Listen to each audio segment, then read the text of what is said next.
Muy bien, buenas noches a todos. ¿Quiénes están en sala? Esperemos unos minutos, pero voy a ir al enlace, por favor. O digo a la presentación de hoy.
Esto es de Bolivia.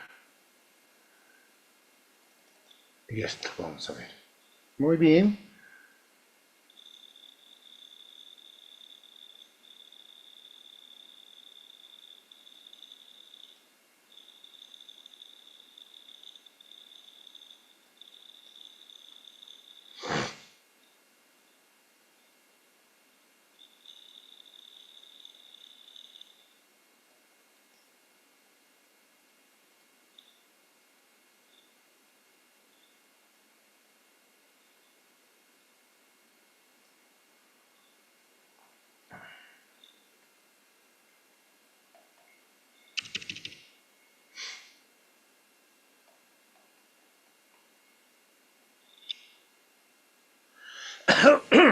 Bien.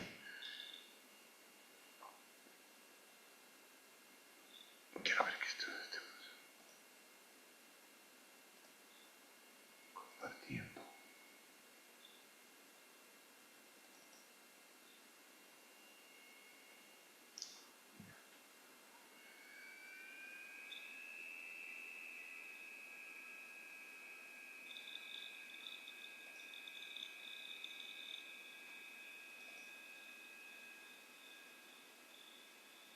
Muy bien.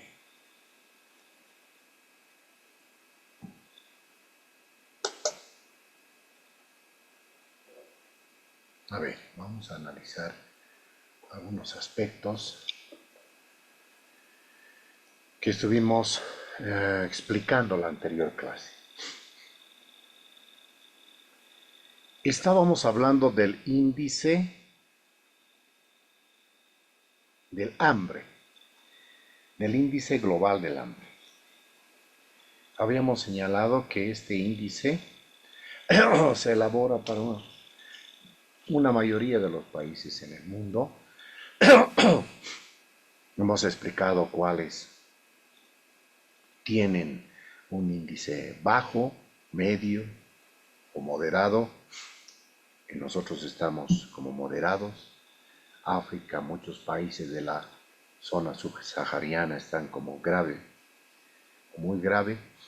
Europa está también con bajo, muy bajo, bajo, no hay muy bajo, bajo. Y la tendencia es reducir el hambre, la malnutrición y la desnutrición con proyección al 2030. Esa es la meta. Inmediata, digamos. ¿Qué soluciones se plantea para reducir el hambre? ¿Qué se plantea? Establecer un fondo de hambre cero. Esa es una medida. Establecer un fondo de hambre cero. Eso requiere la participación de los países, principalmente de los países ricos, de los países desarrollados, porque estos podrían aportar a un fondo que es un fondo, como su nombre lo indica, es una cuenta, un,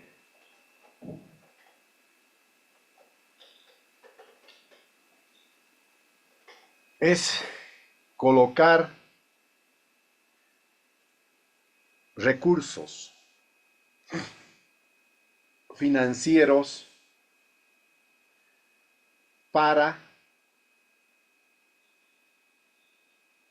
luchar contra la desnutrición, la malnutrición, las muertes por inanición, que en términos así genéricos se establecería como un fondo de hambre cero, reducir el hambre a niveles lo más próximos a cero posible.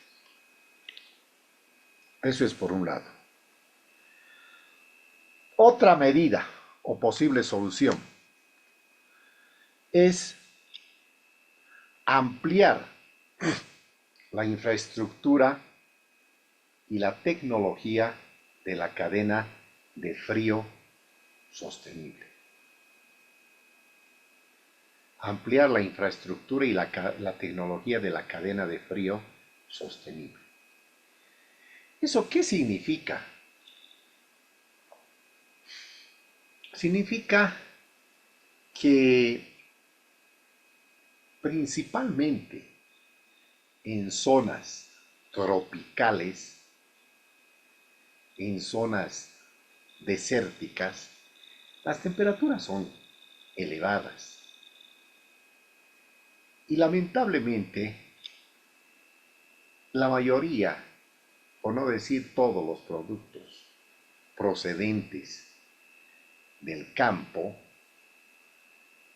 me refiero a alimentos, ¿no?, de procedencia vegetal y alimentos también de procedencia animal, son susceptibles al calor, a la conservación. No toleran temperaturas altas. Por lo tanto, otra de las medidas razonables sería ampliar la infraestructura y la tecnología de la cadena de frío de una manera sostenible. Eso significaría, pues también en fondos, grandes inversiones para frigoríficos, tanto portátiles, transportables en vehículos, como una red también de frío, una red que pueda suministrar esta cadena de frío en los diversos países que tienen este gran problema. Otra medida, incentivar la innovación agroalimentaria con el fin de disminuir las pérdidas y los desperdicios de los alimentos. Porque dijimos, más de una tercera parte de la producción mundial se pierde, se desperdicia en los grandes restaurantes en el mundo, en los países, las ciudades ricas, se bota en los mercados, supermercados, se desperdicia. Cuanto más es el nivel de desarrollo de los países, más desperdicio de alimentos se produce. una balanza muy desequilibrada, porque hay niños que mueren por hambre, mujeres, gente, poblaciones que sufren hambrunas, y en los países desarrollados se bota,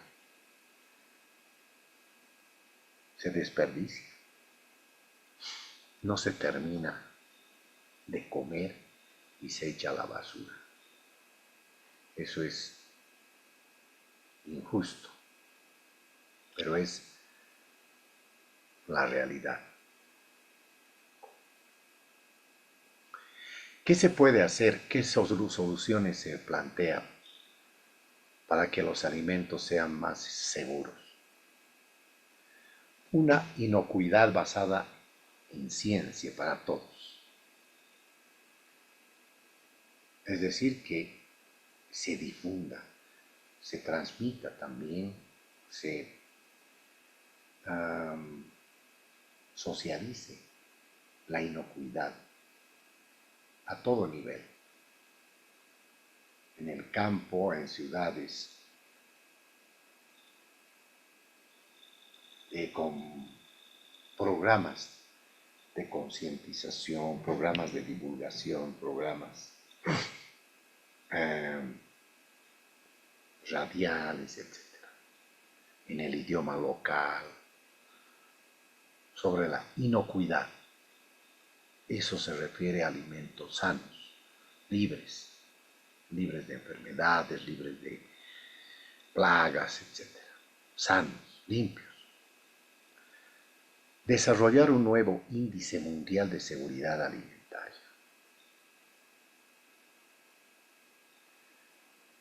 Ese es otro reto. Somos un grupo de 4 y vamos a... ¿Cómo que tú vas a llevar y las otras 3 van a traer 5 plátanos? No, una tiene que tener el licuador. Digo, yo puedo traer mi licuador. Pero nos íbamos a... Silenciar. Desarrollar una alianza mundial sobre alimentos seguros para todos. Otra medida. Reunir y lanzar un conjunto de herramientas de seguridad alimentaria. Esa es otra medida. En el medio rural las desigualdades no solo se reflejan en la malnutrición, sino también en otras actividades como el acceso a conectividad y accesibilidad de servicios básicos. Eso es completamente cierto, porque no solamente es la ingesta de alimentos, ¿no? Sino también el problema radica en el acceso y la conectividad a servicios básicos, ¿no? A agua potable, alcantarillado, ¿sí? A uso de baños, de letrina y de baños que puedan coadyuvar a la salud de las personas, de las poblaciones. Esa es otra de las medidas. Por lo tanto, es otro desafío el aumentar la inclusión, ¿no?, de los servicios básicos a las políticas públicas. ¿Sí? Bien. Apoyar el trabajo, por lo tanto, se divide en 5 ejes. Apoyar el aumento de la inversión de bienes públicos y privados. Ampliar la protección social en el medio rural.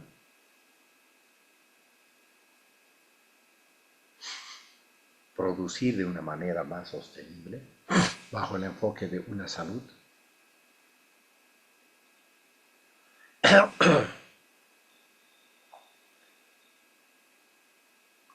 reduciendo así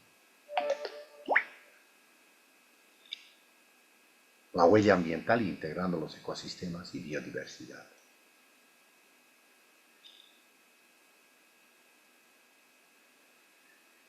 ¿Qué oportunidades entonces se presentan para o se vislumbran para un futuro agroalimentario más resiliente, equitativo, seguro y amigable con el medio ambiente?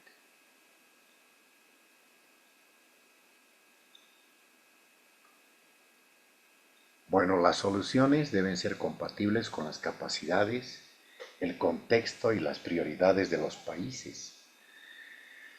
El país resultante debería ser un país diferente al país previo a la pandemia. La pandemia del COVID-19 ha sido una de las mayores crisis que le ha tocado vivir a la humanidad en tiempos modernos. Y esto también ha estado íntimamente relacionada con el acceso a los alimentos.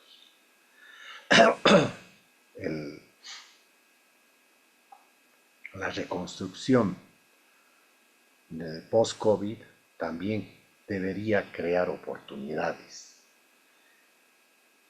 de hacer una sociedad resiliente para futuras crisis, es decir, reconstruir mejor. Eso es lo que se señala. Y la crisis climática y ambiental que hoy enfrentamos afecta todas las actividades humanas, pero especialmente a las actividades agrícolas, pesqueras y pecuarias, muy vulnerables al cambio climático. Eso ya habíamos señalado anteriormente. La crisis climática. Un estudio realizado en el Brasil evidenció un aumento en las compras de frutas y verduras directas al productor durante la pandemia, mediante la entrega de productos vía delivery, drive-thru y take-away. Esto fomentó los circuitos cortos de comercialización de productos alimenticios saludables. Y esto también ha pasado en nuestro país. Recuerdan que se han hecho mercadillos en las plazas, veíamos en las calles, en las aceras, vender productos alimenticios, no solamente barbijos, ¿no? Sino también se veía vender hortalizas, queso, derivados, que vendían, y bueno, pues la alcaldía tampoco podía construirles o sacarlos o multarlos, nada, ¿no? Porque la pandemia, todos estábamos sufriendo esa crisis. Y de ahí que en el Brasil, como lo cuentan acá en este documento, también aumenta las compras de frutas y verduras directas del productor. En nuestro país también pasó lo mismo.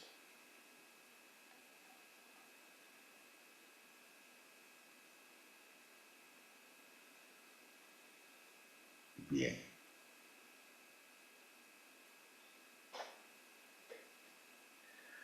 A ver.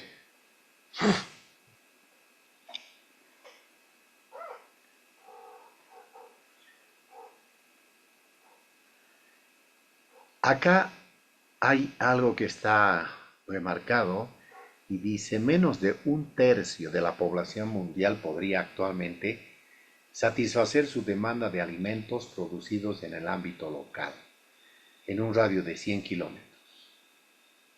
¿Qué tal eso? O sea, a medida que nos modernizamos, entre comillas, perdemos la capacidad para producir nuestros propios alimentos. Cada vez más son las zonas que se pavimentan, que se cambia el uso del suelo.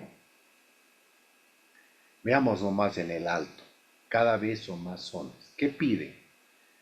¿Qué piden? Alcantarillado, agua potable, que está muy bien, el adoquinado, enlosetado o pavimentado de sus calles, aceras,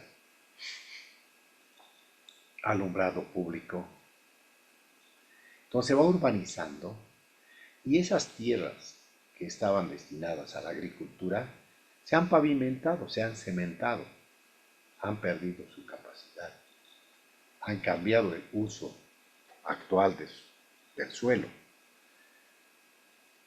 Entonces la capacidad para producir cada vez se va reduciendo.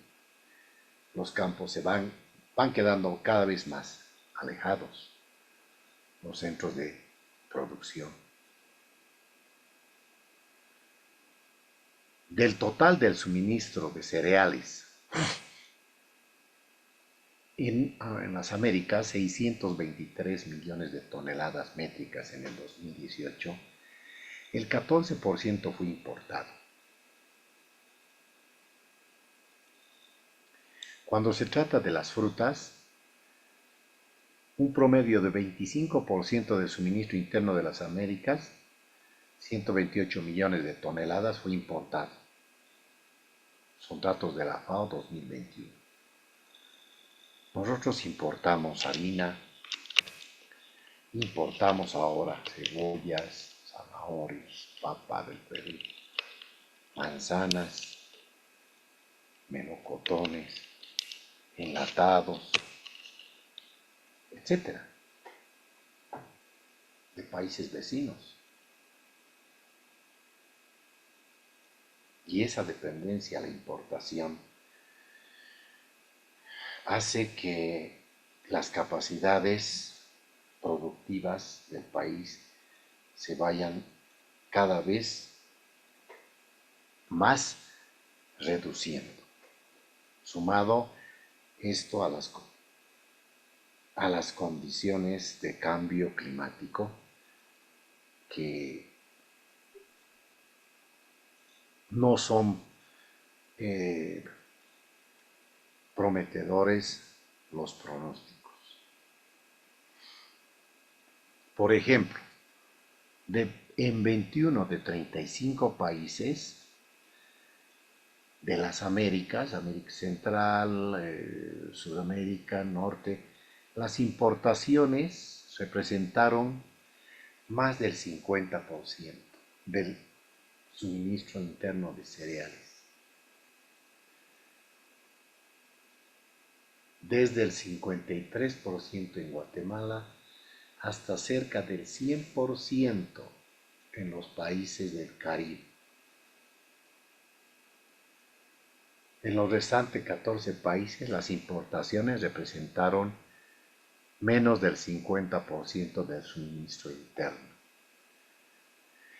Y 4 de ellos, solamente 4, cerca del 10% de los cereales.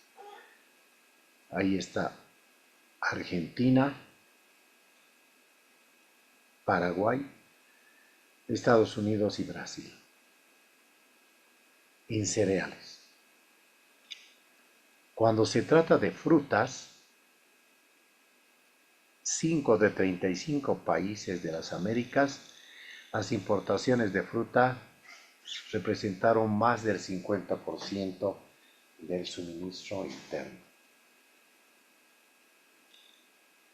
Mientras que en 22 países fue de menos de 10%.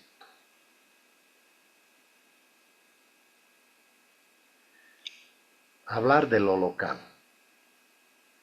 En términos de la globalización, se dice pensar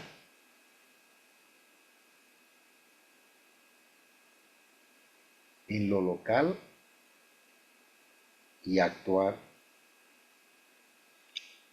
en lo global.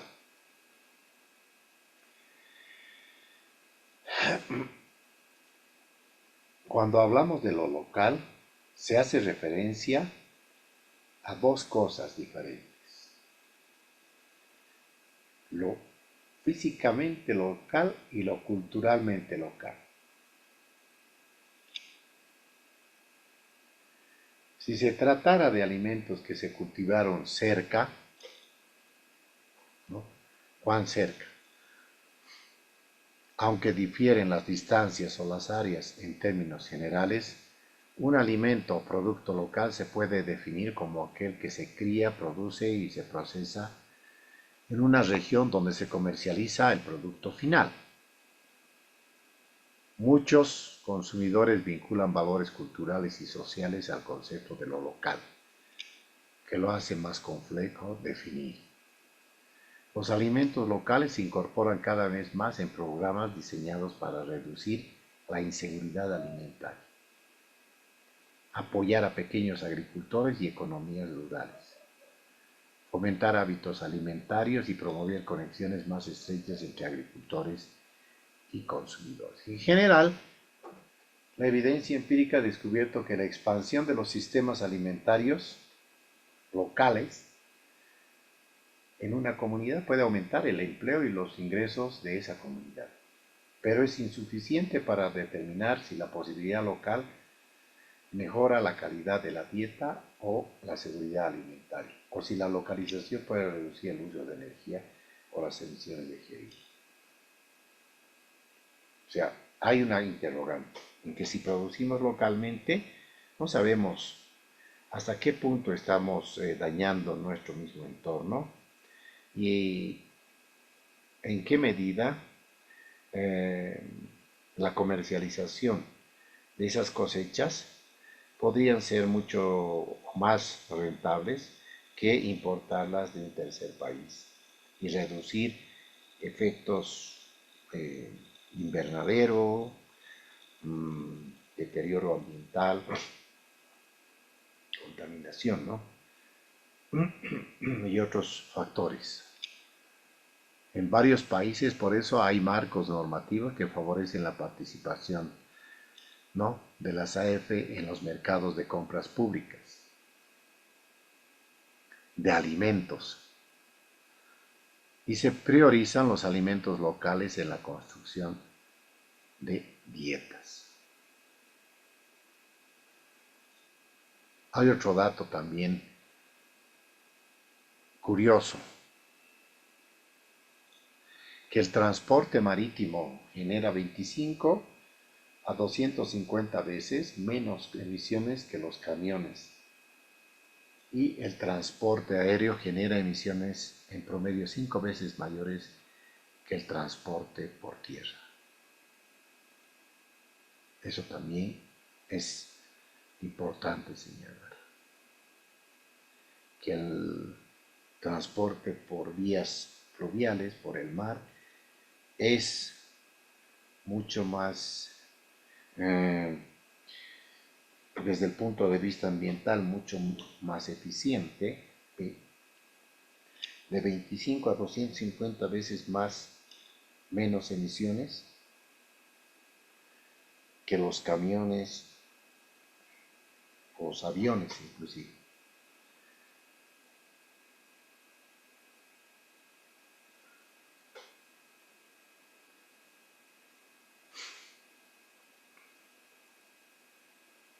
Ya.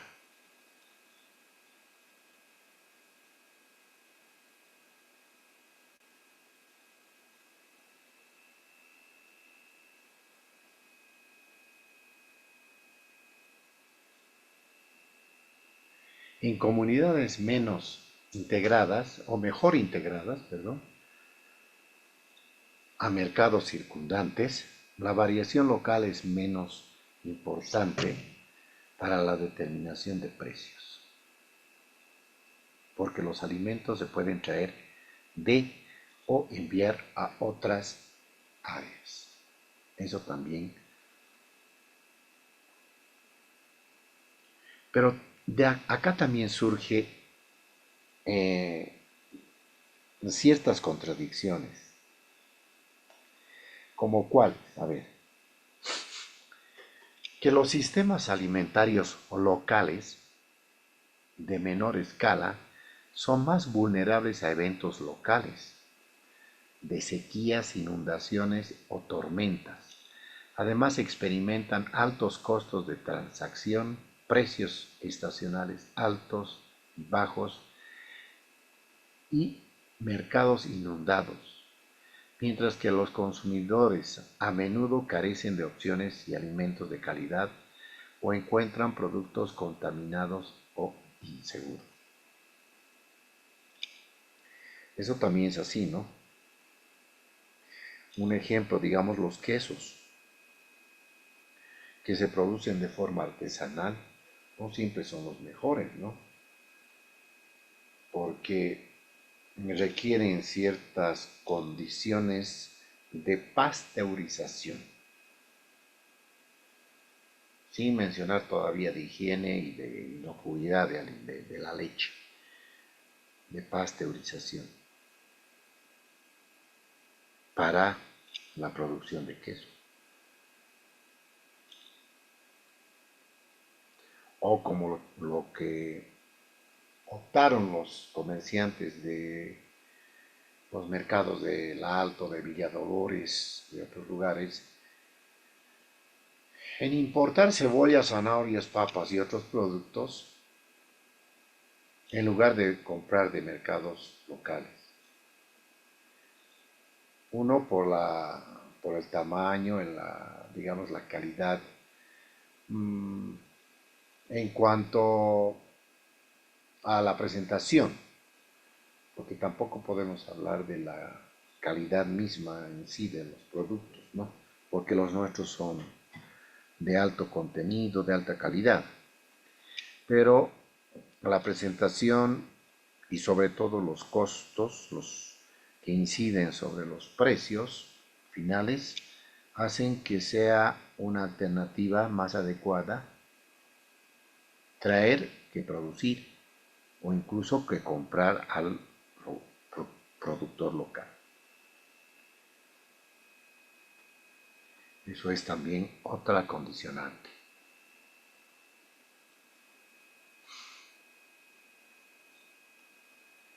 Bien.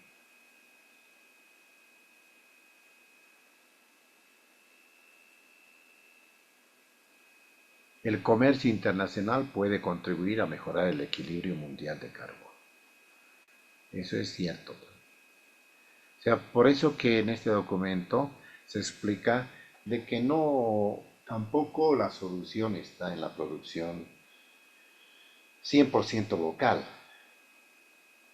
porque por lo que ya hemos explicado, expuesto, y también por los costos ambientales que conlleva producirlos. ¿Sí? Bien.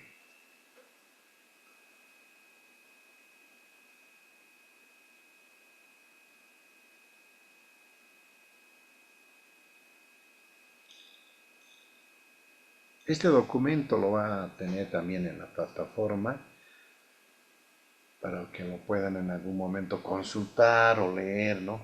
Que siempre es importante. ¿Ya?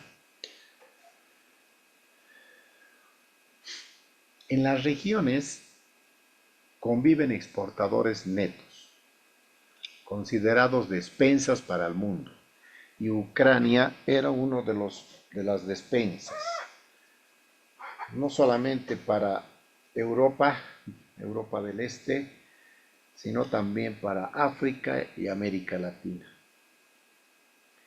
Los primeros productores de cereales, de trigo, de cebada, ¿no?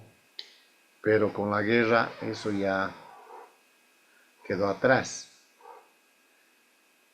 Y en nuestra región, los países considerados así despensas destacan Argentina, principalmente por el trigo, Brasil, café, frutas, cereales, Chile, Costa Rica, Ecuador, Paraguay y Uruguay. Asimismo cuentan con países que son importadores netos, entre ellos Belice, República Dominicana, Haití, Venezuela, El Salvador, Surinam, Jamaica, Trinidad y Tobago, Barbados y Bahamas. Importadores netos.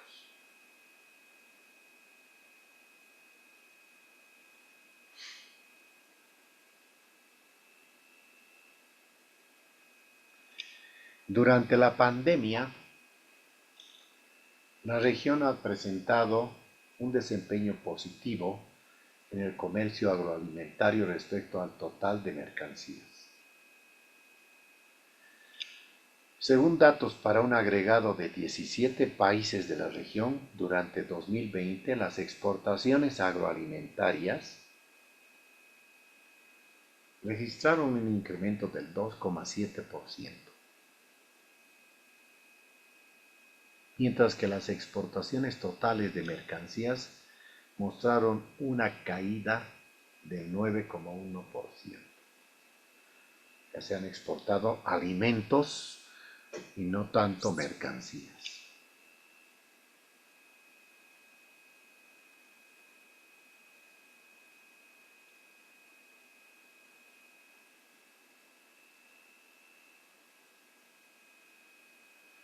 Los países del ALC o América Latina y Caribe pueden participar proactivamente en los debates que se generan sobre las nuevas reformas en el sistema multilateral del comercio, con el fin de generar una propuesta de texto de negociación para esta reunión basada en los 7 temas prioritarios de negociación sobre agricultura. 1. La ayuda externa. 2. El acceso a los mercados. 3. La competencia de las exportaciones. 4. Las restricciones a la exportación. 5. El algodón. 6. La constitución de existencias públicas con fines de seguridad alimentaria. Y finalmente el mecanismo de salvaguarda especial propuesto. Es decir, que el comercio internacional juega también un papel crucial en el tema agroalimentario. ¿Sí? Eso es.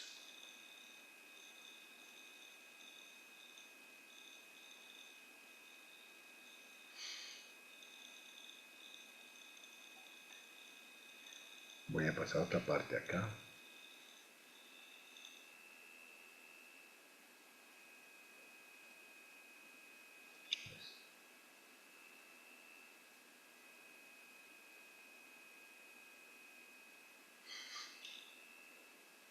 A ver, vamos a mostrar para, digamos, ilustrar esta parte.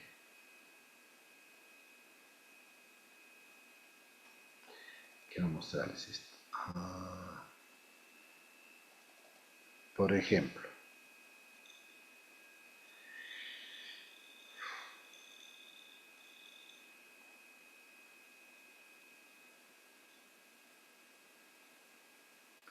en el tema de cereales y en el tema, tengo dos, de frutas y de cereales. Un rato. Quiero ver si esto está compartido. Creo que sí. Ya.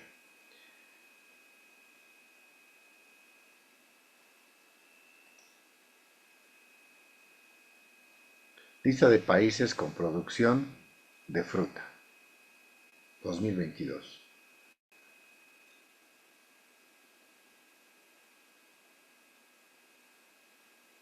¿Qué frutas?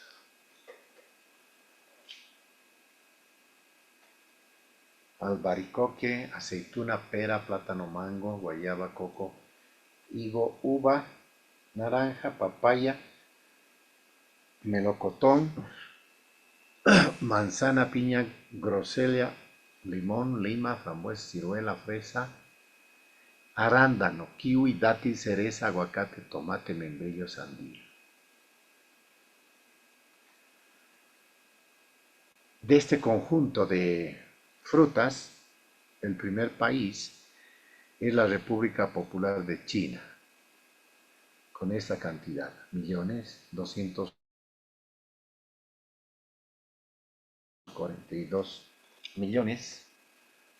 723.824 toneladas en ese año.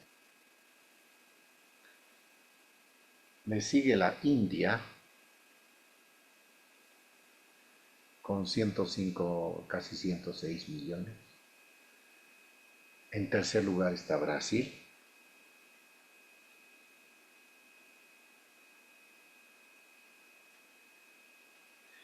En cuarto, pavo.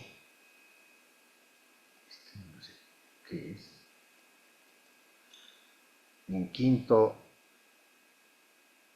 es México. Sexto lugar en frutas, Estados Unidos, con 23 millones, pero miren, China 240, casi 243 millones. Y Estados Unidos representa eso un 10% de Estados Unidos su producción, ¿no? Para ese año. Después tenemos Indonesia. A ver. Un cargador.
Ya vamos mejorando.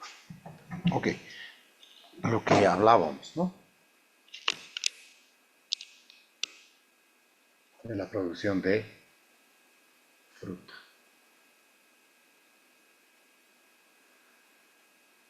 Indonesia, séptimo lugar. España en octavo lugar. Irán, Italia, Filipinas y así. Colombia está en el puesto 15, con más de 10 millones. Francia, Ecuador, puesto 19, Argentina 21, Perú en el 23. Nosotros no debemos aquí figurar, a ver, Camerún, Rusia,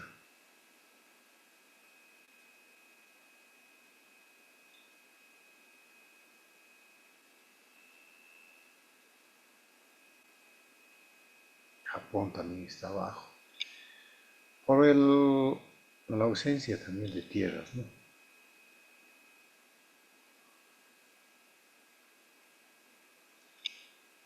Alemania. Muchos de estos países tienen que importar fruta. Países europeos.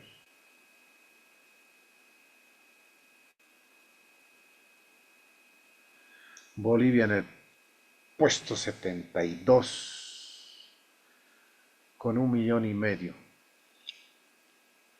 de toneladas para ese año.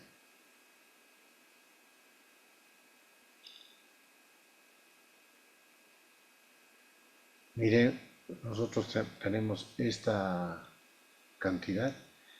Israel tiene casi parecido al nuestro, pero Israel es unas 10 veces, bueno, nuestro territorio es unas 10 veces más grande que el territorio, no, más de Israel. No 10 veces, mucho más. Es como, es como Oruro, la mitad de Oruro. Esa es su superficie. Y tiene una producción altísima, pues.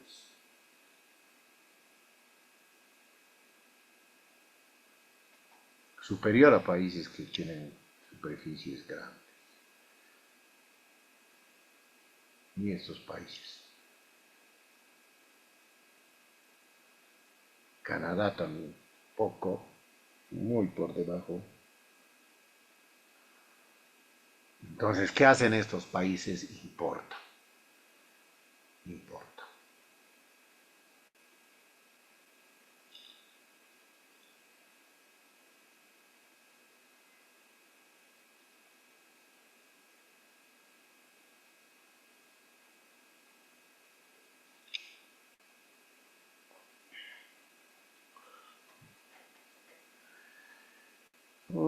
Países que tienen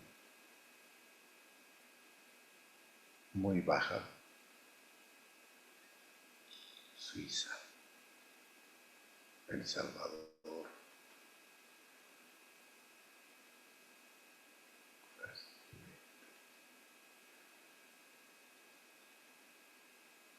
Chad,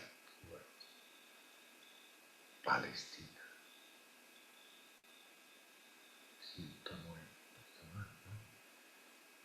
ubicada en ese puesto.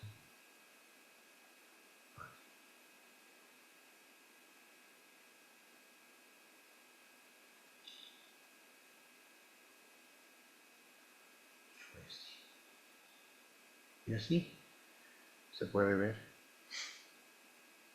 que la producción de frutas no está directamente relacionada con el nivel económico o el PIB o el nivel de desarrollo del país, ¿no? Sino son otros factores y un conjunto de factores que intervienen.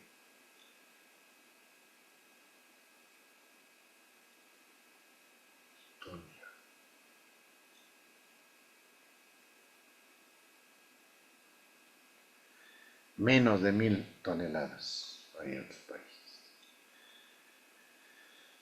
entre ellos Singapur, en el último país. Eso es lo que les quería mostrar con esto.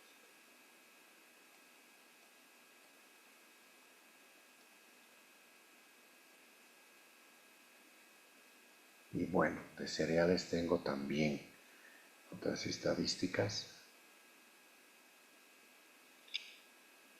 A ver, esto voy a quitar.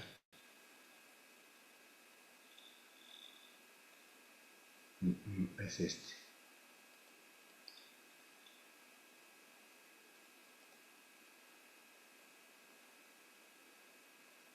A ver, voy a tratar de abrir con esto.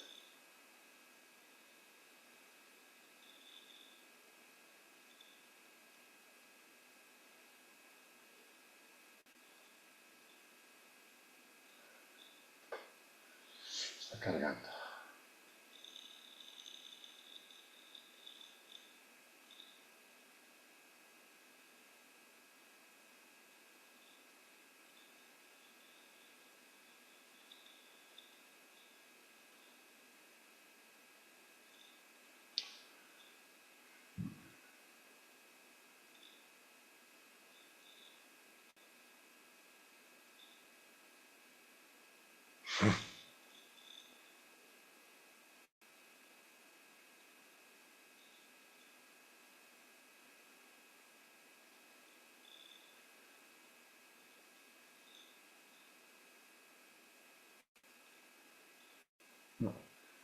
No tenemos suerte.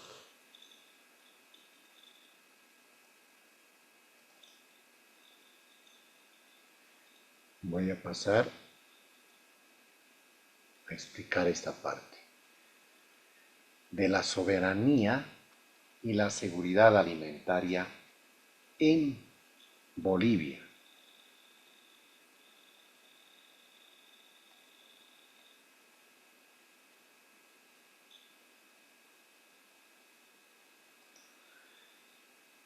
Esto obviamente se ha redactado este documento y no tenemos ya más de los documentos que he estado consultando. A ver, les muestro ahora que cargue. Voy a poner acá esto. Bien, vamos a esperar que cargue.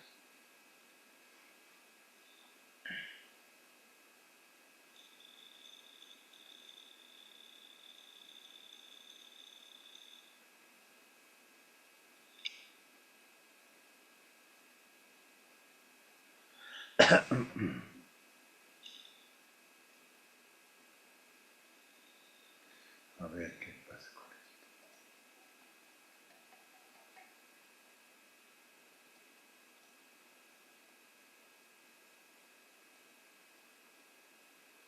Ya.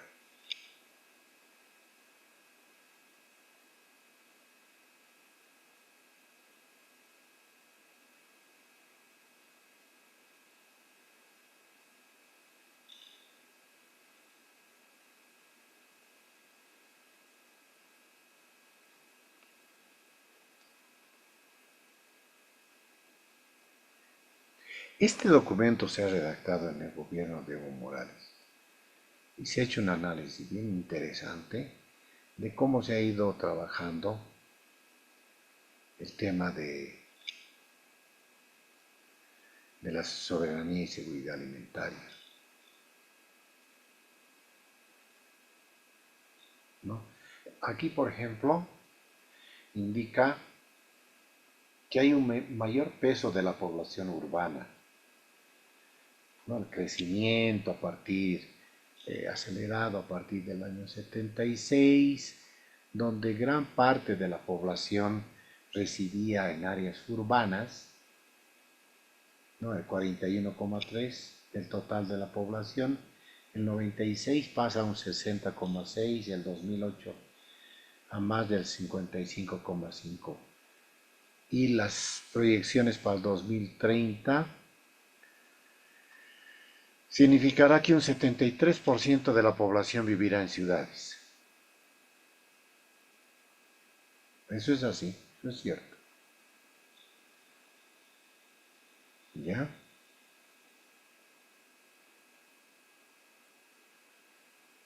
La población rural del país poco a poco va perdiendo importancia en el conjunto y quedando fundamentalmente concentrada donde hay predominancia la pequeña parcela que cobija a campesinos pobres en los departamentos de La Paz, Cochabamba, Potosí y Chuquisaca.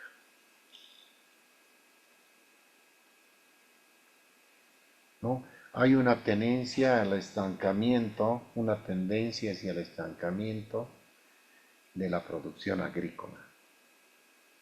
Y ahí podemos ver algunas cifras comparativas de las 10 campañas agrícolas.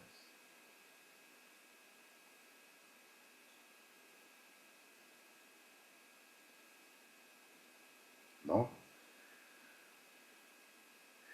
Dice que en las campañas del 98, 99, 2002, 2003, la superficie cultivada no sobrepasó las 2.148.000 hectáreas.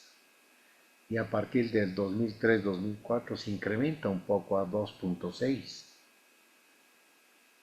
y más adelante a 2.6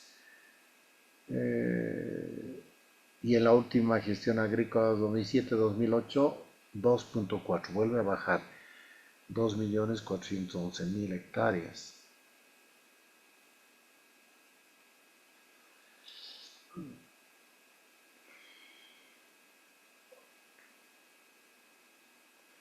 hay una mayor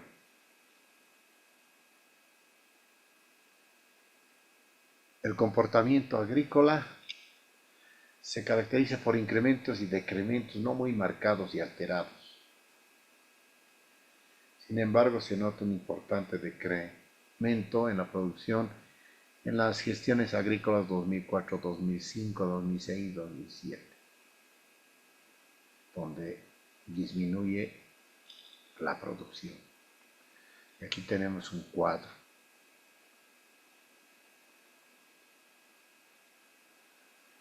Eso está pero atrás, bueno, después lo veremos un poco.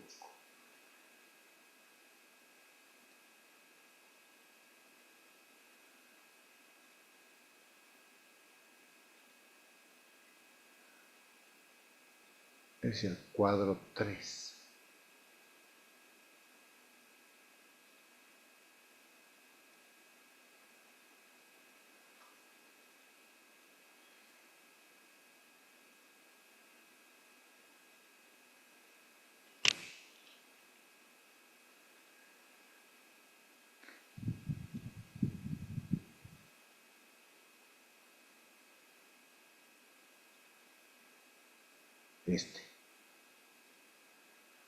¿No? Las superficies cultivadas que no se han incrementado sustancialmente a partir del 98, 2008. Y los volúmenes de producción, lo propio, se han incrementado. Miren, incluso ha habido años con decremento, decrece, negativo.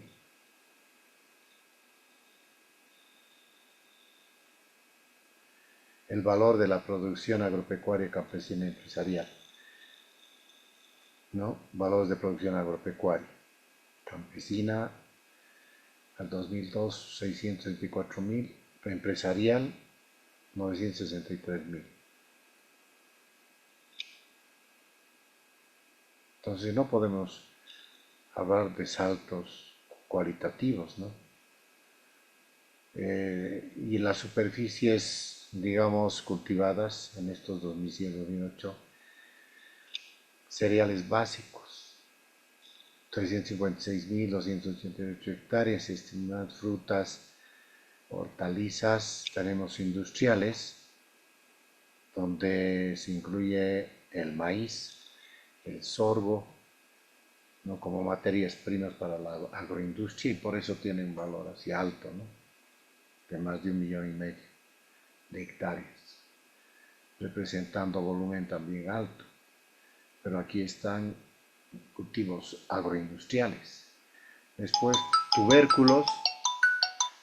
tubérculos igual, muy bajo, ¿no? Entonces, esa es la situación. Esa es la situación para estas temporadas, ¿no? Superficies cultivadas, aquí podemos ver también de la superficie cultivada y volúmenes de producción en los llanos, hortalizas, industriales, tubérculos, forrajes. Ahora nos vamos un poco al documento.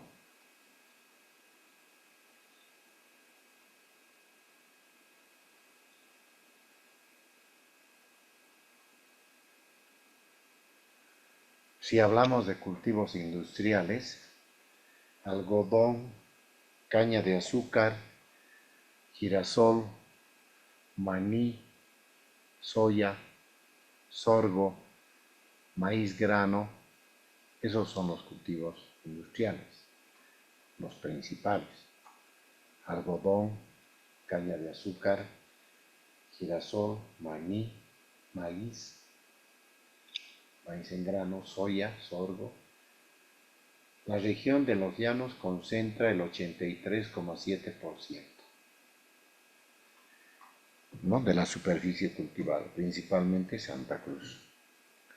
Y el 86,5% de la producción, no es menos importante, está concentrada en los valles, ¿no? Donde se produce también arroz y trigo. Se concentra el 57,5% de la superficie cultivada y se produce el 76,6% de la producción total.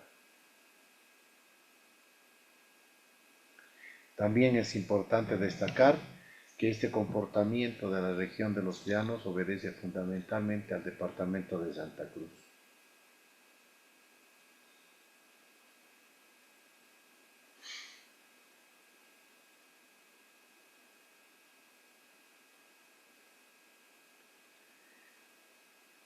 ¿Cuáles fueron las políticas?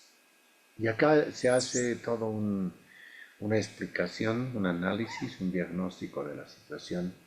Se va comparando con años precedentes, lo que sucede, ¿no?, en las regiones, y se da mucha cobertura a lo que pasa en Santa Cruz, indicando que la consolidación del departamento de Santa Cruz como nuevo centro de avicultura boliviana parece ser solamente una cuestión de tiempo, dice. Es que claro, después también ha sido desplazada por Cochabamba, ¿no?, donde creció de 96.000 toneladas a 133.800 toneladas, con un incremento de 39,3%. Y hoy en día ocupa el primer lugar, ¿no? Producción de pollo. En el mismo periodo, la producción de carne de pollo en Santa Cruz pasó de 57.000 a 123.000 toneladas en solo 6 años.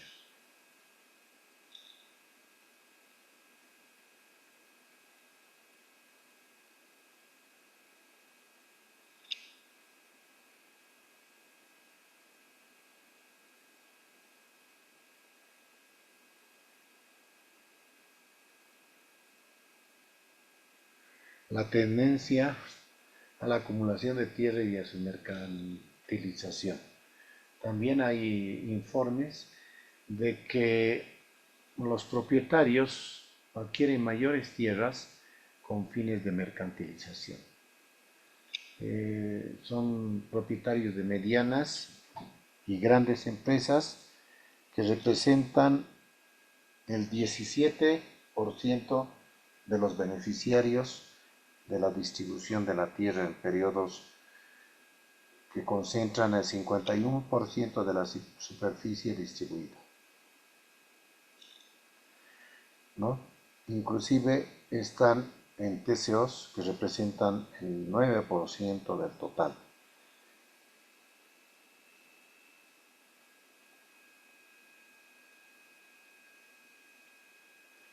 Por su parte, se indica que Muñoz, en su estudio sobre el mercado de tierras en Bolivia, considera que la zona de expansión de Santa Cruz es aquella donde se presenta un mercado de tierras muy dinámico.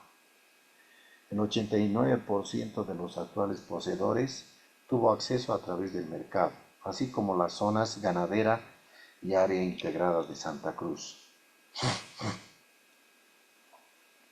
Demuestra también que en regiones de Santa Cruz y del Chapare, con presencia de pequeños productores, el mercado de tierras es profuso. Debido a la movilidad de la población migrante, ha llevado a un proceso de mercantilización de la tierra muy rápido. Por ejemplo, en las zonas de colonización de Santa Cruz, los beneficiarios originales y sus herederos ya han sido reemplazados por otros que han logrado comprar esas tierras. El 73% de los dueños de tierras de estas zonas accedieron a la tierra por la vía del mercado. Sin embargo, también comprueba que las zonas andinas de mayor concentración demográfica campesina los valles centrales de Cochabamba y Tarija, en la zona del lago Titicaca y los valles mesotérmicos de Santa Cruz, también se han generalizado los mercados de compra-venta de tierras. Ahora, este fenómeno de la compraventa de tierras incide también negativamente en la producción alimentaria, en el acceso a los alimentos, porque disminuye. Ya son tierras con fines de mercantilización que pierden la capacidad de uso, o sea, cambian el uso potencial que tenían, por ejemplo,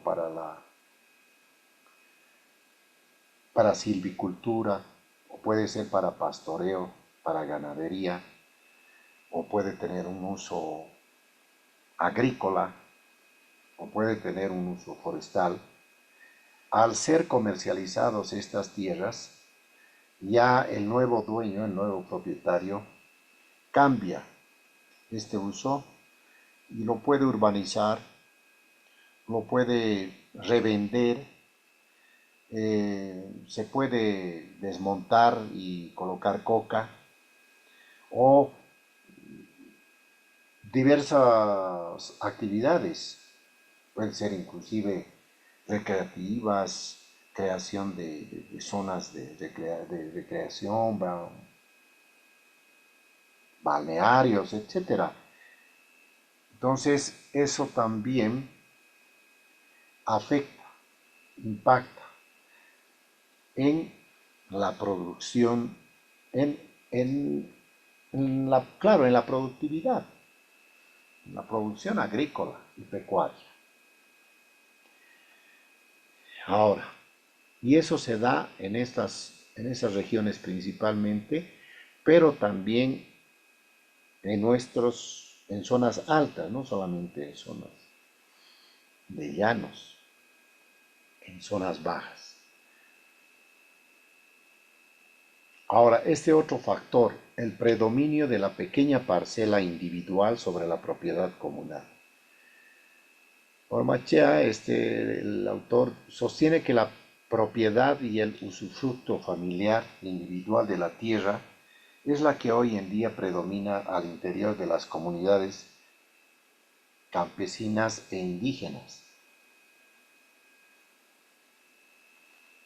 basándose en estudios e investigaciones que demuestran cómo, por ejemplo, en el caso del Altiplano de La Paz, las tierras comunales tienden a desaparecer para ceder paso a la presión por nuevas parcelas individuales,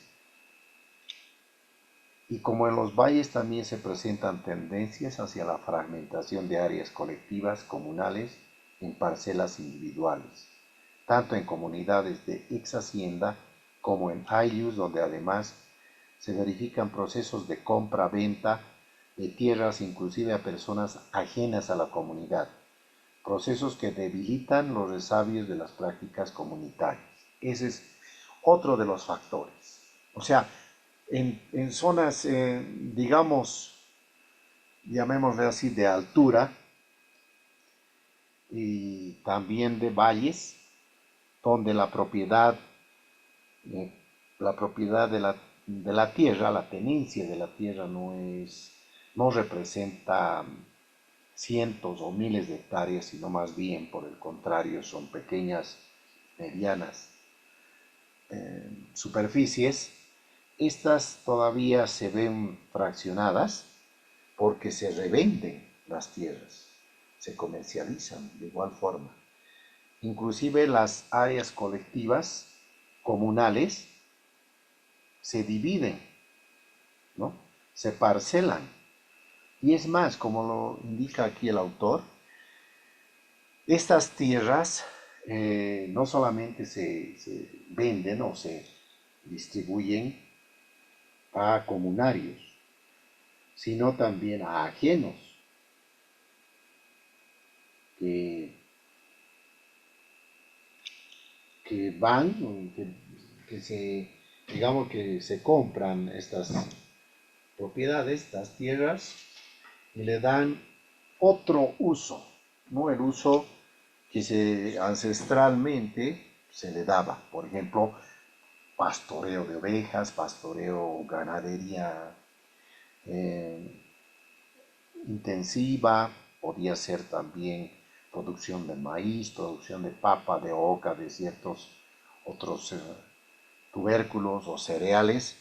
Estos se dividen, se fraccionan o pasan a herencia y prácticamente lo que se va a denominar ya no el latifundio, ni siquiera el minifundio, ha llegado a extremos del surcofundio, un término ya acuñado por los propios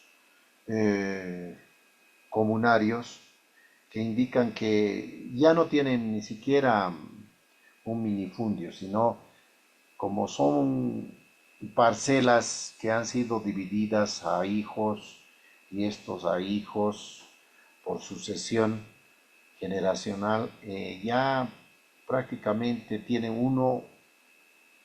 un surco o quizá dos surcos, lo cual incide directamente en la producción, porque un surco que vas a sacar, si son 5 hermanos, tienen a 2 surcos, son 10 surcos, hacen una superficie. 2 de ellos se van a la Argentina, han dejado sus surcos sin sembrar ni nada, o están en la ciudad y ya no les da ni tiempo ni voluntad para sembrar y ahí queda. Alguien que se queda de los hermanos está sembrando sus surcos o prestándose a alguno que otro del hermano. Entonces se darán cuenta las dificultades que se enfrenta la producción, ¿no? La merma. Estos son algunos de los factores que estoy explicando que inciden en la baja producción. Como se sabe, la presencia mayor o menor de la pequeña propiedad parcelaria o usufructo privado de la tierra en las comunidades campesinas o indígenas representa una etapa más en el proceso de disolución de la comunidad tradicional o de economía natural. La apropiación privada de la tierra al interior de las comunidades implica la campesinización de los comunarios y el desarrollo de los procesos de diferenciación social en su interior.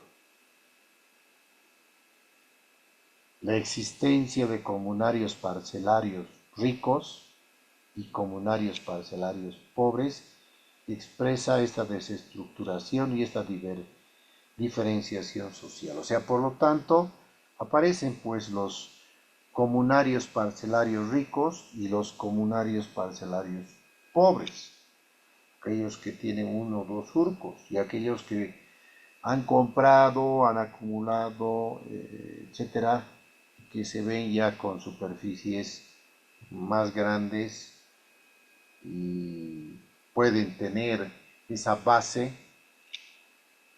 para producir, para reproducir la riqueza, si se quiere.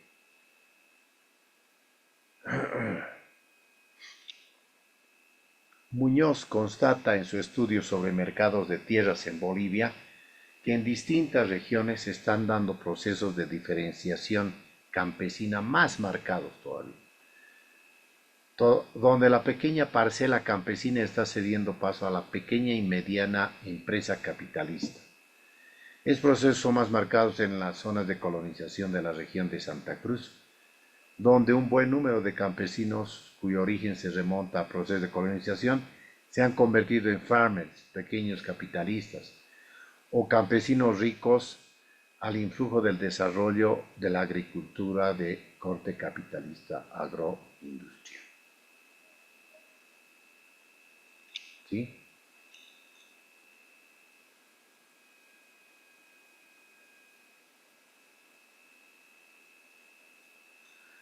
Asimismo, algunos estudios realizados por otro investigador, Eizaguirre, que se llama, demuestra que en determinadas zonas de Santa Cruz los ingresos familiares campesinos por venta de fuerza de trabajo son del orden del 6,74%, en los valles 13% y en el Chaco 19%. ¿No? Esto también incide en los ingresos familiares, ¿no? de la gente que trabaja y se ve con ingresos mermados y eso obliga a que estos deban trasladarse o migrar de una región a otra. Otro de los factores que también determina la producción agrícola son las limitaciones de los suelos.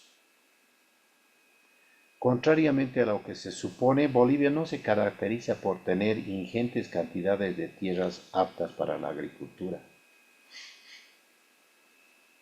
Ojo, ténganlo presente. No es suponer que Bolivia es grande y en todo lugar no. Los suelos agrícolas arables sin limitaciones solamente ascienden a 16.840 kilómetros cuadrados. ¿Se dan cuenta? 16.840 kilómetros cuadrados. Eso es la décima. A ver, nuestra superficie en Bolivia es de 1.585.000 y más, ¿no? Kilómetros cuadrados. Y estos 16.000 representaría el 1%, algo más, ¿no? Poquito más. Del 10%. 1.585.000.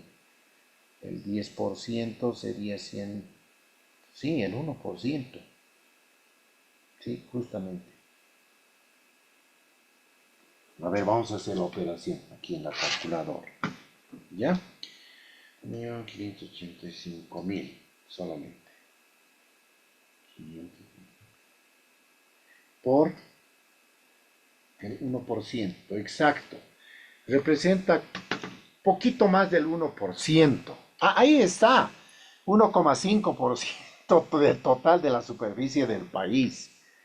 Acá está anotado, yo estaba calculando. 1,5% del total de la superficie del país. ¿Sí?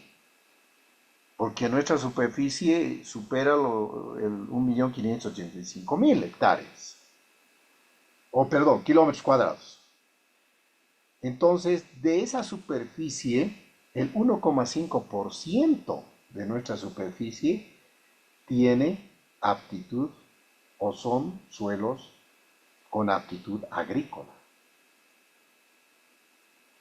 Los suelos agrícolas arables con limitaciones ascienden a 286.000, lo que más o menos es el 26,1%. Los suelos aptos para la ganadería es el 31%. Del total de los suelos agrícolas arables sin limitaciones, el 82,8% se encuentran en Santa Cruz. Imagínense, el 82,8%, digamos 83%, están en Santa Cruz. Y el resto, el 13%, no, el 17% sería, que estarían distribuidos en el resto de los departamentos. Entonces son pues superficies pequeñas. No podemos decir que son superficies grandes, considerables para la producción. Entonces, de ese 1,5%, que es el 16.840 kilómetros cuadrados, el 2,8% están en Santa Cruz. Entonces, a ver, si hacemos un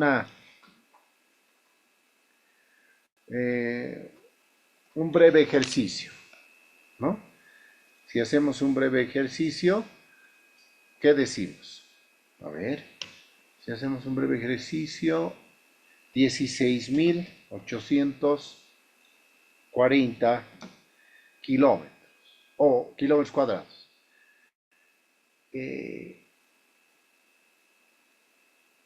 De esa superficie, el 82,4% se concentra en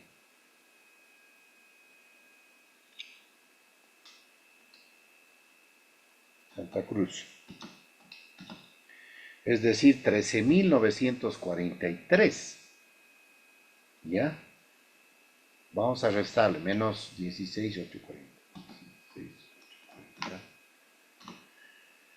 Prácticamente tendríamos 2.896 kilómetros cuadrados.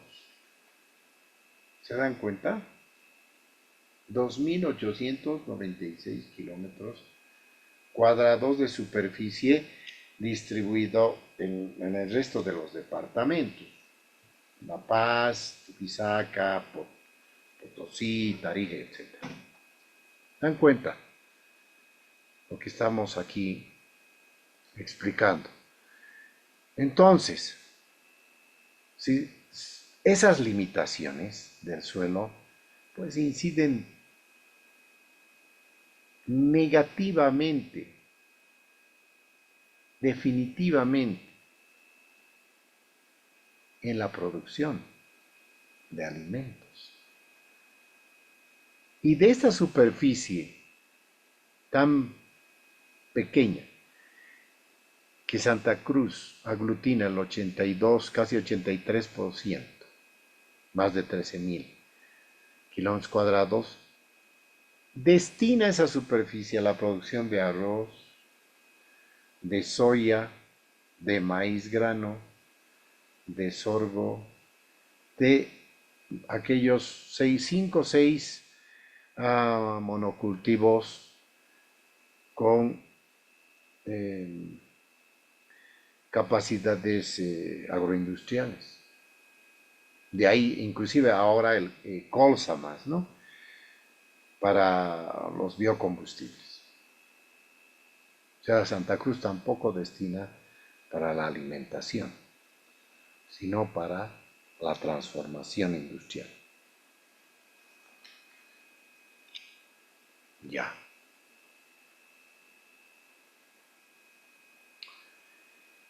Y del total de los suelos agrícolas arables con limitaciones, el 48,4% también concentra en ese departamento, también está en Santa Cruz. O sea, de estos con limitaciones, de estos 286.780 kilómetros, casi la mitad está en Santa Cruz. Suelos agrícolas arables con limitaciones. En relación a los suelos con aptitudes para la ganadería, el 28, casi 29% se concentra en Santa Cruz. Y un porcentaje prácticamente similar, 29, en el Beni. Esa es la situación. Entonces, ¿qué queda en estas latitudes, altitudes en las que vivimos? La Paz, Oruro, Potosí, una parte occidental. Pequeñas propiedades agrícolas.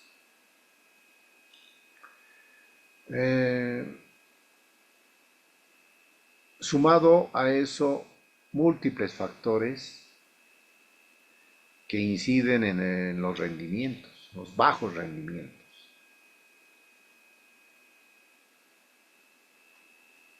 ¿Sí?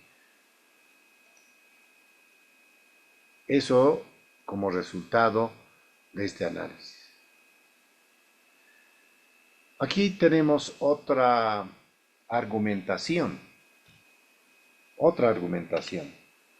sólida. ¿Qué nos dice?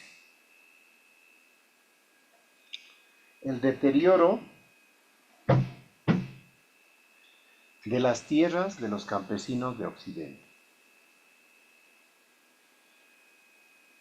Los procesos erosivos se constituyen en el principal factor de degradación.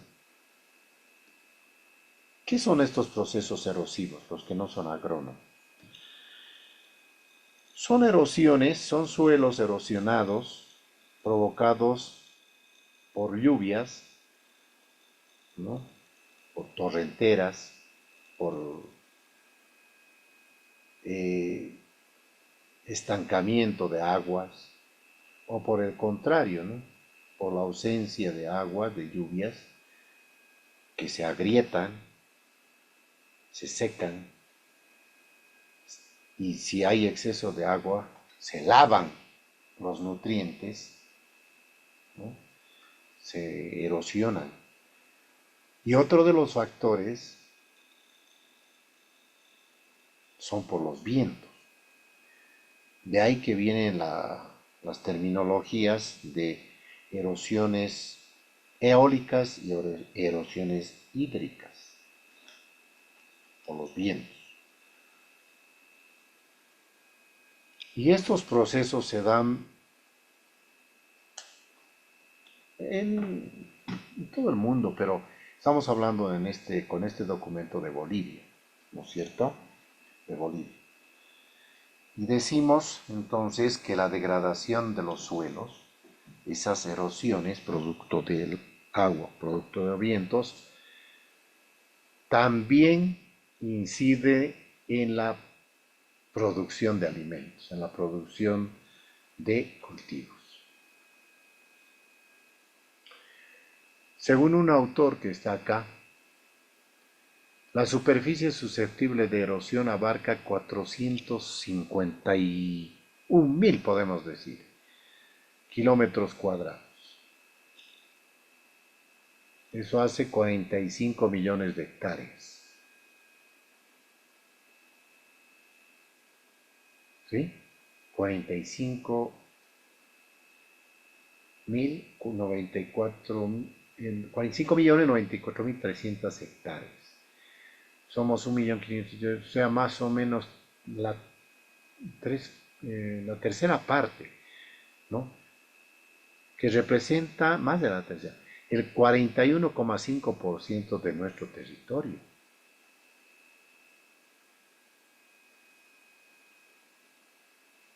¿Qué les parece? El 41,5%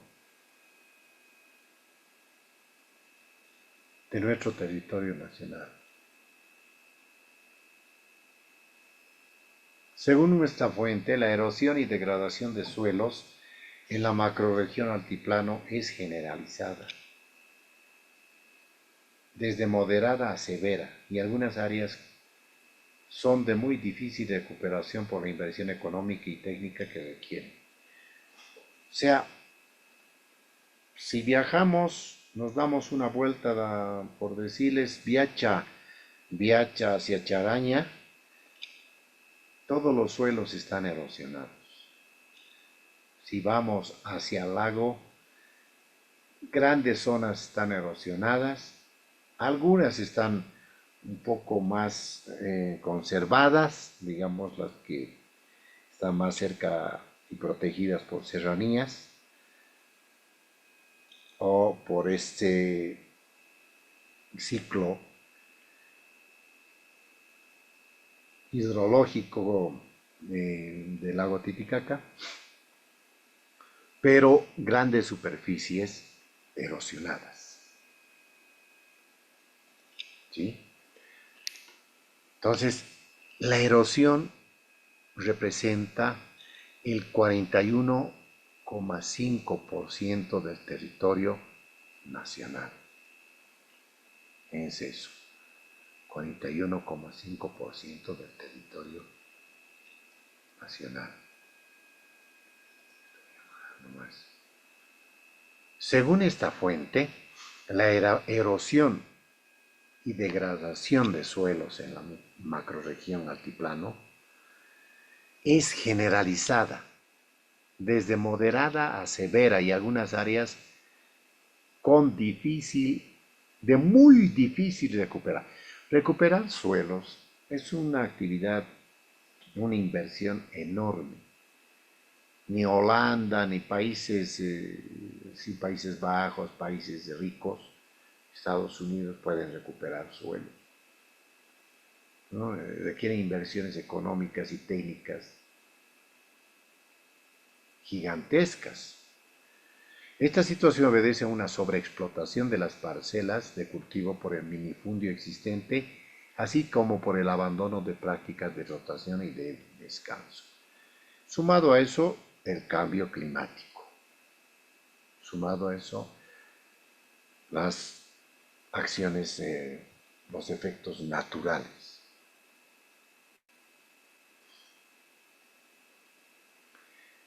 Según este mismo autor, los valles presentan también procesos de degradación de suelos, debido a la erosión hídrica, la salinización, ese es otro factor, la salinización. Principalmente esto está concentrada en Oruro, sur de Potosí, altiplano también de La Paz.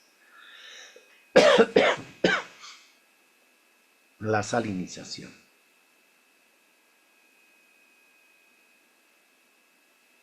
Y la contaminación de la tierra por prácticas inadecuadas de manejo de suelos y de cultivos, agudizadas por las condiciones sociales, económicas y de mercado imperantes. Claro, uno va, por ejemplo, a Viacha, la región de Chonchocoro, al otro lado de la cárcel. Era una zona altamente productiva.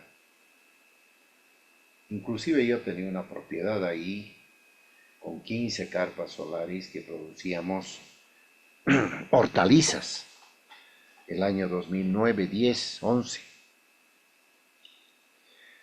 Pero por ese flujo y ese crecimiento tan acelerado de la población hacia el eje La Paz-Viacha, yo era el propietario, decidí vender la propiedad y se hizo cargo un ingeniero agrónomo, se lo vendí. Pero muchos factores incidieron en que las tierras, la zona vaya cambiando de uso, han ido vendiendo tierras, se han ido organizando los campesinos, los comunarios, y han ido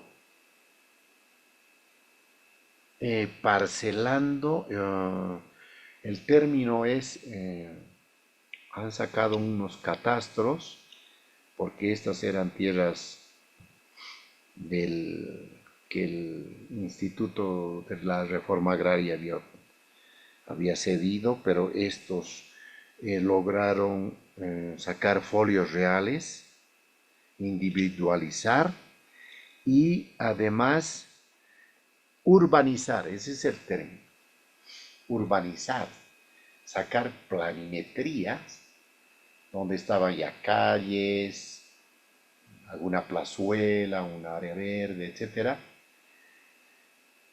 Y como tal lo han ido vendiendo, ya como lotes. Lo mismo ha pasado aquí, donde también yo trabajaba por Caliutaca, de Laja, el desvío Río Seco, hacia Tambillo, hacia Laja, Tiahuanaco. Todas esas zonas lo han urbanizado, lo han loteado, han sacado folios individuales con las alcaldías de esos sitios, Tambillo, Laja, Tiahuanaco y tal, y los han vendido para uso, llamémosle doméstico, para construcción de casas. Entonces, imagínense, la aptitud de esos suelos agrícolas, ganaderos, ha cambiado para patios y construcción de casas. ¿Y qué pasa con lo que producíamos? Incluyo yo. Nada, ahí quedó, ¿no? Menos alimentos. Era la situación. Esa es nuestra realidad. Otro factor, mayor preponderancia de productos manufacturados en el consumo de los hogares. Dice, mayor preponderancia de productos manufacturados en el consumo. Según datos de encuesta, el gasto de los hogares en la alimentación asciende al 37,1% del total de los gastos.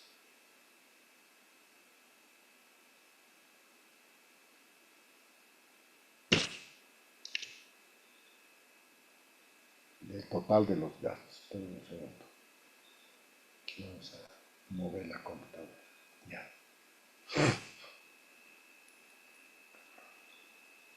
De este total del 75%, que era ese año, el 2003-2004, hoy inclusive esto ha variado. Vamos a ver en otro documento la siguiente. El 75% son gastos en alimentos dentro del hogar y el 25% son gastos realizados fuera del hogar. En el caso del altiplano, el gasto en alimentación de los hogares representa el 40,3% del total de sus ingresos. En valles 38%, en llanos 33,5%. De hogares con mayores ingresos, lo que implica un nivel de consumo de otros productos y servicios también mayores. Podemos eso ver en, ¿no?, los cuadros 15, 16, 17. Otros, ropa, zapatos, útiles escolares, etc. Entonces, las diferencias entre hogares urbanos y rurales son significativas. Los primeros, los urbanos, destinan el 34% de sus gastos en alimentación y los rurales el 47,1%.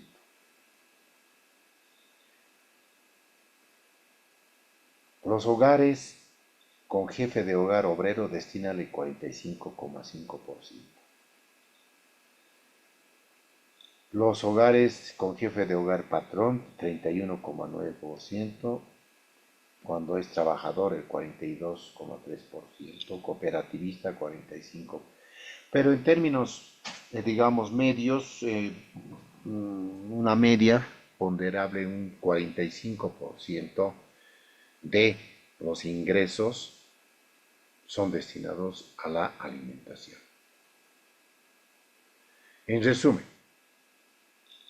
ante cualquier proceso que implique un alza en los precios de los alimentos, queda claro que los hogares más afectados, o los que se denominan más vulnerables, ya que destinan proporciones importantes del gasto al consumo de alimentos, llegarían a ser los siguientes. De manera general y en el plano territorial, los hogares rurales, y a nivel regional, los hogares con residencia en el altiplano, especialmente aquellos de las áreas rurales. Por otro lado, son los hogares obreros los que tienen jefes de hogar cooperativistas y trabajadores por cuenta propia.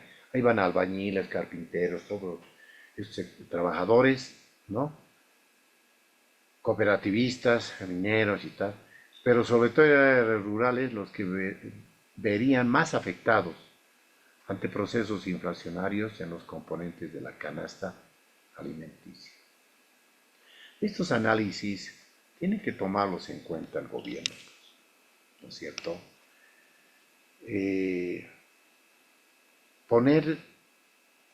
Ponerse a pensar, a reflexionar que la mitad prácticamente de los ingresos de las familias destinan para la alimentación. Porque, a ver, una familia con un ingreso, digamos, pongamos de un sueldo mínimo, básico, 2.500,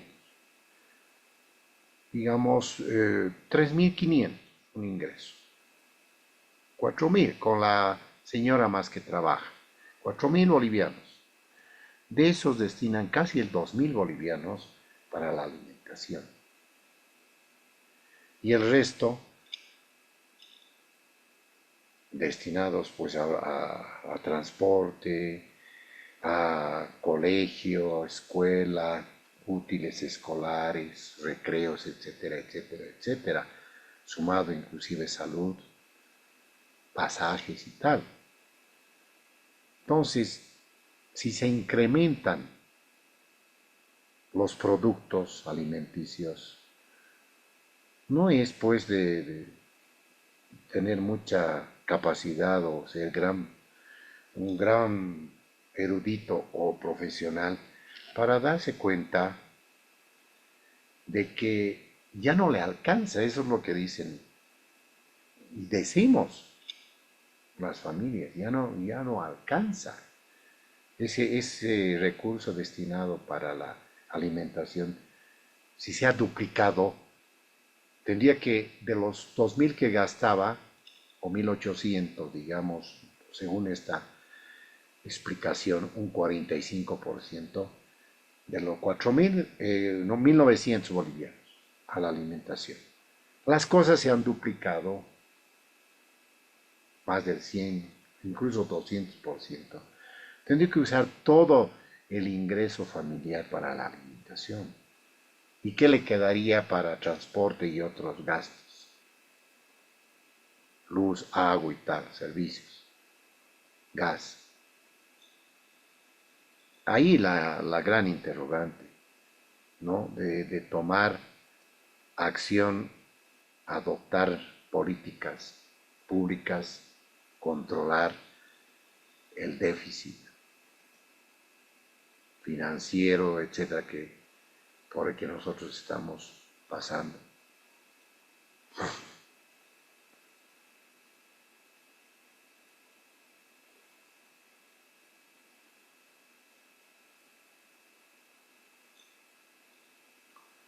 Bien.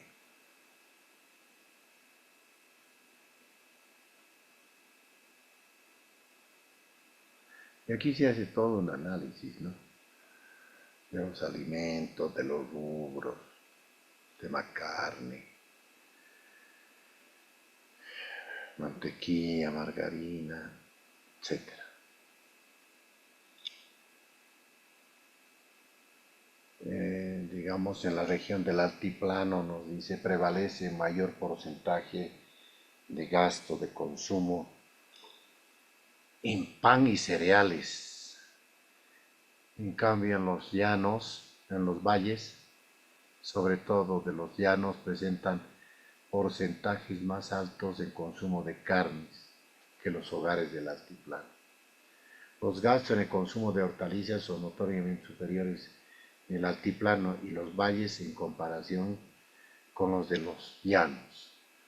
En consonancia a los niveles de urbanización alcanzados y a costumbres regionales más arraigadas, los hogares de los valles y de los llanos presentan índices de gasto mayores de consumo de alimentos fuera del hogar en comparación con los altiplanos.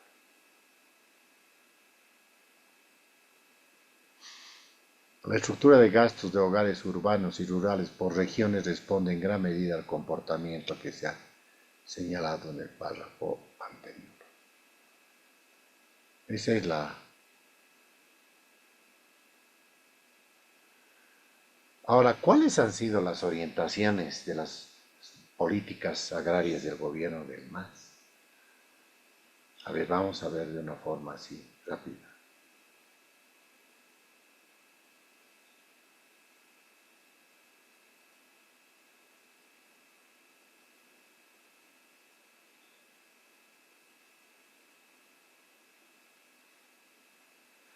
concepto de seguridad alimentaria, bueno, acá esto ya. En el documento que Bolivia redacta, Programa de Gobierno 2006-2010, Bolivia digna, soberana y productiva para vivir bien, Gobierno del MAS, considera necesaria una reorientación del desarrollo rural de acuerdo a dos premisas. Una, generación de ingresos y producción extraprediales de la población rural. Y otra, de articulación de la producción rural con el mercado urbano, a través de la identificación y promoción de cadenas productivas exportadoras. En ese sentido, seguía privilegiando el mercado externo y la subordinación de pequeños productores urbanos o rurales. Esa orientación se da en el Plan Nacional de Desarrollo del año 2006 por el Ministerio de Planificación, donde se prioriza a las unidades pequeñas y medianas, orientando la integración vertical con la agroindustria. Es decir, que se dará apoyo a productores pequeños, medianos y pequeños, que serán sectores priorizados. El desarrollo de productos en el mercado interno con visión hacia las exportaciones, de manera que el mercado nacional sirva de plataforma para el mercado internacional. Es recién a raíz de la crisis mundial de alimentos, la subida de precios de una variedad de productos, que el gobierno del MAS comienza a señalar en sus políticas y planes, así como en su discurso, la necesidad de potenciar la producción agrícola y agroindustrial de los alimentos, adoptando el concepto de seguridad y soberanía alimentaria, cuyo origen se remonta a 1996, y que fuera introducida por vía campesina a raíz de la Cumbre Mundial de Alimentos de la FAO. Entonces ya eso lo ponen como bandera, ¿no? Seguridad y soberanía alimentaria en el gobierno de Evo Morales a partir del 2006, 2007, 2008 y tal. Pero el origen mismo de este concepto data del año 96. Ya. El plan del Ministerio de Desarrollo Rural en noviembre de 2007, en que ya era el MAS gobierno, denomina Revolución Rural Agropecuaria y Forestal. Considera que el modelo de desarrollo rural inspirado en las políticas liberales y neoliberales está en crisis, pues ha agravado la incidencia de la pobreza y aumentado las desigualdades sociales en el campo. Este modelo se señala a promover la agricultura de exportación, a concentrar riqueza en pequeños grupos de élites agrarias y a discriminar a las economías campesinas o comunitarias y asociativas que dependen de la agricultura, habiendo agravado por tanto la dependencia alimentaria. Ese fue el argumento. Frente a ello, este documento plantea superar el patrón de desarrollo agrario de tipo exportador que está conduciendo a desigualdades sociales y a un desarrollo que erosiona la base de los recursos naturales, y propone un nuevo patrón de desarrollo productivo rural que sea ambientalmente sustentable, que alcance la soberanía alimentaria y que genere un mayor excedente con base en sistemas de producción agrícola y forestal, comunitarios, asociativos e individuales, más eficientes en el uso de recursos naturales y tecnologías disponibles para este cometido. Este nuevo patrón plantea un papel protagónico del Estado a través de la planificación del desarrollo y su intervención en la producción primaria y en la transformación agroindustrial y forestal. Si bien plantea una economía rural plural y diversa, los sectores sociales y privilegiados para las acciones de apoyo del gobierno son las comunidades indígenas, campesinas, agroextractivistas, colonos y otros pequeños productores rurales. Esa priorización social se considera necesaria objeto de equilibrar y armonizar las condiciones para la coexistencia de las economías estatales, comunitarias, asociativas y empresariales, y con ello las posibilidades de democratizar el acceso a los beneficios económicos provenientes de la agricultura, los bosques y la biodiversidad. En ese sentido, el MDRA es el Ministerio de Desarrollo Rural, Agropecuario y Medio Ambiente, así como se llamaba. Propone tres objetivos estratégicos: avanzar hacia la seguridad y soberanía alimentaria del país, ampliar la contribución de la producción agropecuaria y forestal a los medios de vida de la población y el desarrollo del país, y tres, impulsar la gestión sustentable de los recursos naturales. Vean, interesante la propuesta que planteaba en ese entonces el gobierno del MAS en cuanto a las políticas estatales. ¿Ya? Bien.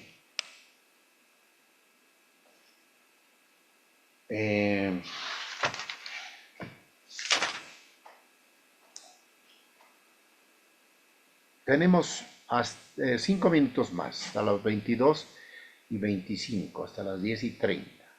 Y luego nos encontraríamos el próximo miércoles y después el viernes en clases.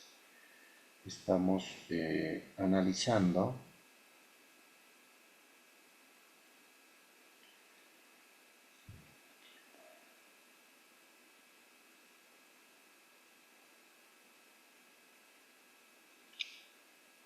ya. No sé si tienen alguna pregunta, alguna inquietud, algún comentario. A ver.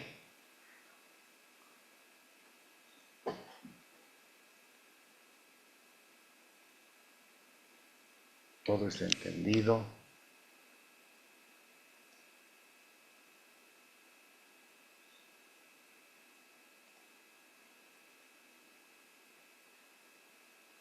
Ya están cansados, muchos están durmiendo. Estamos atentos, doctor, no se preocupe. Sí. Bueno, ¿y cuál es su punto de vista del análisis que estamos haciendo? Doctor, claro que sí, hay muchos puntos muy interesantes que hoy se ha tomado, ¿no? Mm, Entre ellas, las políticas desde que se ha, desde que ha ingresado el 2019 en abril, el SUS y 3 meses antes se han hecho muchas políticas, ¿no? De salud pública a nivel Bolivia. Y no sí, solo eso, ¿no? No solo eso, ¿no? Sino también se han hecho los 11 pilares fundamentales, ¿no? Para que Bolivia pueda subsistir, ¿no? Y entre ellas como 4 o 5 políticas están bien importantes sobre, más que nada sobre la alimentación, ¿no? De sí, seguridad alimentaria entre ellas, ¿no? Y claro. sí, lo que sí un poquito me ha llamado la atención, doctor, es que, por ejemplo, en otros países tienen casi similares políticas, ¿no? No iguales, pero Mm, similares. Y alguna vez me tocó ir a España, por ejemplo, y ellos tienen muy estricto la alimentación. Del gobierno en sí está controlado el tipo de alimentación que se venden en los supermercados, ¿no? Y demás lugares controlan bastante, ¿no? El consumo de sal, el sí, ejercicio, agua. En allá no hay tanto hospitales de tercer nivel ni de cuarto, muchos, hay poquitas, pero lo que sí hay más son departamentos de salud donde más trabajan en la prevención que en la cura. Entonces, me ah, llama la atención mucho eso, ¿no? Es muy interesante eso. Ellos a por ejemplo, a los adultos mayores, a los niños y la gente normal, común y corriente que está, sí o sí tiene que ir a hacerse controlar en su departamento de salud o a su centro de salud de primer nivel, en este caso sería, ¿no? Si hacen control del agua, la claro, grasa, el tipo de claro. alimento que se... Los laboratorios son más interesantes en allá, en lo que es micronutrientes esenciales que necesita nuestro cuerpo, ¿no ve? Entonces a uno le dice, pero usted está deficiente de magnesio y vitamina D, ¿no? Y Ah, calcio, digamos, ¿no? Y porción de zinc en tanto le dicen. Entonces uno, ay, y sí, sí, no me he descuidado, no he comido eso, entonces empieza a alimentarse de esa parte, ¿no? Incluso la Ajá, alimentación ya es un poco más sana, ¿no? ajá, Entonces, por eso es que ellos compran alimentos no procesados, naturales en este caso, ¿no? Que no estén genéticamente ajá. modificados. Y para eso ellos desde el gobierno le ponen un sistema, ¿no? Por ejemplo, si es rojo, ese alimento es dañino. Si es Ah, amarillo, sí, sí, está medio medio, ¿no ve? Y si está bien, es en verde, ¿no ve? está Entonces la orgánico. mayoría trata. Sí, sí, sí, sí, ahora actualmente, doctor. Entonces, la mayoría trata de comprarse alimentos que estén con el logo de verde, ¿no? Que es saludable, ¿no? Sí, sí, Entonces, en Bolivia esa parte todavía, bueno, ha estado avanzando, ¿no? Pero aún así nos ha faltado ese tipo de control, ¿no? En Bolivia. sí, Entonces, sí, esas sí, políticas, doctor, tal vez sí, ha faltado que se haga continuidad, ¿no? Por el gobierno que estaba entre esos años. En estos sí, últimos 5 años como que hemos empeorado y ahora ya estamos sin alimentos en sí, no estamos pudiendo, estamos con un problema muy fuerte de la alimentación sí, es muy triste, doctor, pero no sé, creo que algún momento por mucho menos hemos sacado presidentes, ¿no? Y ahora estamos totalmente por comida, gasolina, gas, creo sí, que ya vamos a tener, y la inseguridad es total. Cualquiera ya te asaltan más en la calle, entonces, pero no estamos haciendo nada, doctor. Y entonces me extraña, ¿no? Que también claro. utilicen las leyes. Si uno es dirigente y estás en contra del gobierno, ya te quieren apresar y te hacen procesos, te llaman judicialmente. Así estamos, doctor. Entonces uno se calla nomás, creo ya. Es muy triste, doctor, la situación que estamos pasando. Sí, Pero sí, hay que seguir es, adelante, doctor. es, Me gustaría mucho que esas políticas también sean escritas y también estén escritas como ley, pero eh, también lo implementemos, lo apliquemos, ¿no? mm, Eso sería muy interesante, doctor. sí. Y no, me pareció la clase muy interesante, doctor, de esta noche. Gracias, gracias, Estamos licenciado. atentos, doctor. Ujú. Gracias. Bueno, En la próxima, en la primera parte, vamos a terminar esto de qué cómo ha avanzado el MAS con estas políticas de seguridad y soberanía alimentaria.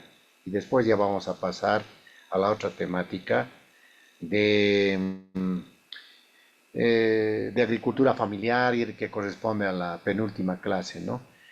Bien, entonces con esto vamos a dar fin, vamos a descansar por hoy y nos encontraríamos el día miércoles.